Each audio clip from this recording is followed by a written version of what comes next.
Welcome to Tile Choices Podcast, the podcast where tile meets creativity and craftsmanship. Hosted by Bruno and Maria, we're diving into the world of tile, from the latest design trends and must-know installation tips to product insights and real-world experiences. Whether you're a DIYer, interior designer, or seasoned contractor, there's something here for everyone who loves transforming spaces one tile at a time. So grab your coffee, put on your headphones, and let's talk tile. Because at Tile Choices, it's more than a surface, it's a statement. Ciao and welcome back to the Tile Choices podcast. I'm Bruno, and with me as always is Maria. Maria, how's it going today? Hey Bruno, I'm great, excited for today's topic. I mean, swimming pool tiles, it's such a game changer for any backyard. Just talking about it makes me wish it was summer again. Me too. So let's get started by looking at the basics. When you choose tiles for a swimming pool, right, you mostly see three materials out there: porcelain, glass, and natural stone. Each one, they got their own, strengths, and some little headaches too. Totally. Porcelain is like kind of the workhorse here, super dense, low porosity, it doesn't soak up water or stains, so you get durability for years.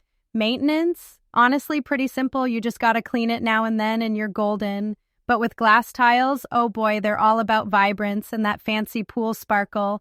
I did this pool in Miami. We used iridescent glass mosaic on the water line and the steps. I'll tell you, every time the sun hit, it was like the whole pool was lit up with color. The clients started hosting pool parties just so they could show off the tiles. I'm not kidding. Ah, Miami people, always fancy. But glass, Bella, it's not just for the fancy look, huh? It's also strong. It resists fading, and it's fine with pool chemicals. One thing, though. Sometimes it's slippery if you use on steps or floor, so you gotta watch where you lay them. And stone, I get it, it's beautiful, feels so natural and warm, but you gotta seal it and keep it happy, otherwise it stains, it chips, all that drama. Yeah, natural stone's gorgeous but high maintenance. If you want a rustic vibe, it's perfect. Think travertine or slate. But for most folks, porcelain is hard to beat for value. And the patterns they make now with digital printing look just like real stone or even wood. Honestly, it's wild. Plus, like mosaic tiles, you can mix glass, ceramic, whatever, and really create something special. Endless creative options. So a quick recap: porcelain for durability and easy care, glass for vibrant color and some drama, stone if you want natural luxury but with a bit more work, eh? And always make sure the tiles are rated for pool use. Otherwise, big trouble, you trust me on that. All right, I know everyone wants that Instagram-worthy pool, but you gotta put safety near the top of the list, right? Slippery steps? No thank you. Always look for anti-slip surfaces and check the tile certifications. There should be a slip resistance rating, and it has to be appropriate for a wet zone like the pool. Textured or matte finishes are much safer than glossy, especially for families or if you have older folks around. Yes, and about the size, big tiles look modern, but many small tiles or mosaico are actually less slippery. They give more grout lines, so when your feet hit, it means more grip. Also, I remember when I was a kid, my papa, he let me tag along to help him pick tiles for a public pool in Rome. He was always obsessed with textured porcelain tiles. Not too rough, but with enough grip so nobody slipped and fell, you know? That's practicality. Wherever water collects, you need something with texture. Otherwise, it's just asking for accidents. Yeah, that's such a classic. Your dad knew what he was talking about. People think bigger tiles are easier to clean, but you gotta balance that against safety. Plus, the finish matters. Some porcelain tiles are made specifically for pools with a sort of micro texture. It's not harsh on bare feet, but still safe. I always tell clients, ask your installer, double-check the slip rating, even try standing barefoot on a few samples when they're wet. It's the only way to know how safe it'll feel for real. And those certifications, that's important.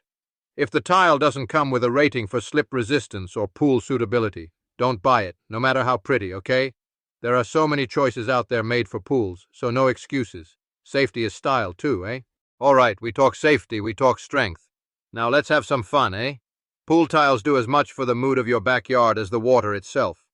So, let's talk color. Why do we see so much turquoise, or cobalt blue? The classic blues are not just tradition. They make the water look sparkling clean, deep, and refreshing. Even small choices, like picking a border color, totally changes the feel of your outdoor space. Exactly. Some people go wild now with patterned tiles, creative borders, murals. It's a big trend. People want their pool to feel like a private resort or like they're on holiday in, I don't know, Santorini or something. There's this family in Los Angeles I worked with. They wanted a Mediterranean vibe, so we did a white porcelain pool interior with a blue and yellow patterned border inspired by the Amalfi Coast. It sounds dramatic, but honestly, it felt so classy and bright. And then the kids convinced them to let me add a little mosaic dolphin by the steps. Everyone ended up happy. Ah, dolphins, classic touch. And for layouts, some people mix and match, like mosaic accents or glass tiles in the spa and porcelain on the floor. You can really personalize it. Now even large format tiles are making their way to pool design because they give you that seamless modern look with fewer grout lines. But I tell you, borders, geometric patterns, even little tile murals, these are what make a pool unique. Just make sure, whatever style you pick, the colors will look good in all lighting. Sometimes a color is beautiful in the shop but looks totally different in the pool. Always test samples in sunlight and shadow before you commit. Great point. The trend for bolder colors, or even like a deep black tile pool for a dramatic effect, is growing too. But if you want timeless, stick to blues, greens, sand shades, or add those Mediterranean or Spanish deco touches. There's no wrong answer. Just pick what makes you happy every time you look at your pool. Let's get practical, Maria. Even the best tiles out there won't last without proper installation. This is really where you don't want to go cheap, trust me. Pool tiles need special adhesives, careful placement, and very good sealing. Otherwise, well, you end up with water behind the tile or piles of cracked grout. That's headache and more money, eh? Couldn't agree more. Get a pro to do the install if you can. Even if you're handy yourself, pool tiles aren't the place to experiment. And after the install, regular cleaning is key if you want your tiles to sparkle. Avoid harsh chemicals, stick to pool-safe tile cleaners, a soft brush, and make it part of your weekly routine. Also, keep an eye out for algae, especially in shaded areas or if the pool is covered a lot. And the grout lines. Ah, the grout lines. Those little things can make or break your tile project.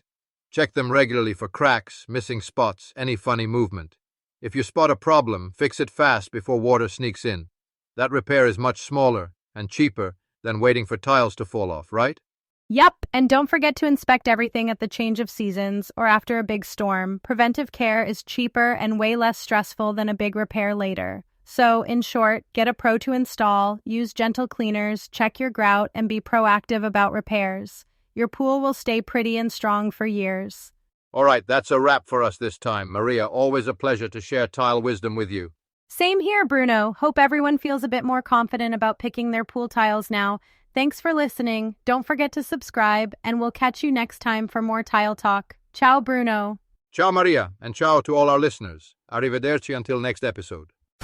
Thanks for tuning in to Tile Choices Podcast, your go-to podcast for everything tile. If you enjoyed today's episode, be sure to subscribe, leave us a review, and share it with your fellow tile lovers. Got questions or a topic you'd like Bruno and Maria to cover? Visit us at tilechoices.com or connect with us on social media. Until next time, keep designing, keep dreaming, and remember, great spaces start from the ground up, one tile at a time.